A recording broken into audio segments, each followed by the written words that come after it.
আমরা আমাদের জরিপে চলে যাচ্ছি। আমাদের ফাইন্ডিংসে শুরুতে বলবো আমরা আসন্ন ত্রয়োদশ জাতীয় সংসদ নির্বাচনে বিএনপি নেতৃত্বাধীন জোট ও জামায়াতে ইসলামীর নেতৃত্বাধীন জোটের সামনে সমান ভোট পাওয়ার সম্ভাবনা দেখাচ্ছে একটি সাম্প্রতিক জনমত জরিপ। আইআইএলডি পরিচালিত এই জরিপে বিএনপি জোট পেতে পারে ৪৪.১% ভোট আর জামায়াত জোট পেতে পারে ৪৩.৯%।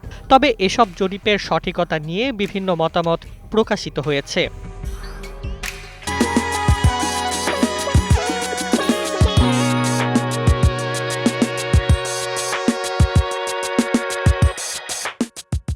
জাতীয় জনমত জরিপের তথ্য অনুযায়ী ভোটারদের ৯২% ভোট দিতে ইচ্ছুক। বিএনপি জোট ১০১টি আসনে নিশ্চিতভাবে জয় পেতে পারে, যেখানে জামায়াত জোটের ১০৫টি আসনে জয় সম্ভাবনা রয়েছে।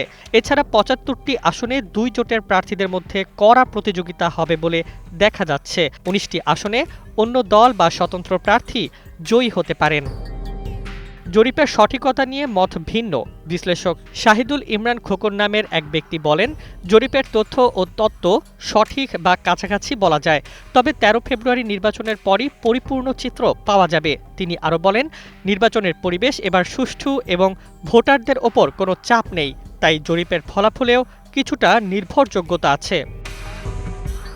অন্যদিকে মোহাম্মদ বেলায়েত জানান, ১ লাখ ভোটারের ওপর ভিত্তি করে ১০ কোটি ভোটারের ভোটের ব্যাপকতা নির্ধারণ কঠিন। আর আরিফ এম তন্ময় বলেছেন, ভোটারদের ৭৫%-এর গণভোট সম্পর্কে সচেতন থাকার দাবি বাস্তবতার বাইরে। তার মতে এই ধরনের জরিপ কতটা বিশ্বাসযোগ্য তা প্রশ্নবিদ্ধ। সুতরাং ভোটের অজানা পরিবর্তনশীল মনোভাব, সুষ্ঠু নির্বাচনের পরিবেশ, নতুন ভোটারের সংখ্যা এবং রাজনৈতিক উত্তেজনা সব মিলিয়ে নির্বাচনী জরিপের সঠিকতা নিয়ে সংশয় থেকে যায়। ভোট গ্রহণের পরই আসল ফলাফল স্পষ্ট হবে।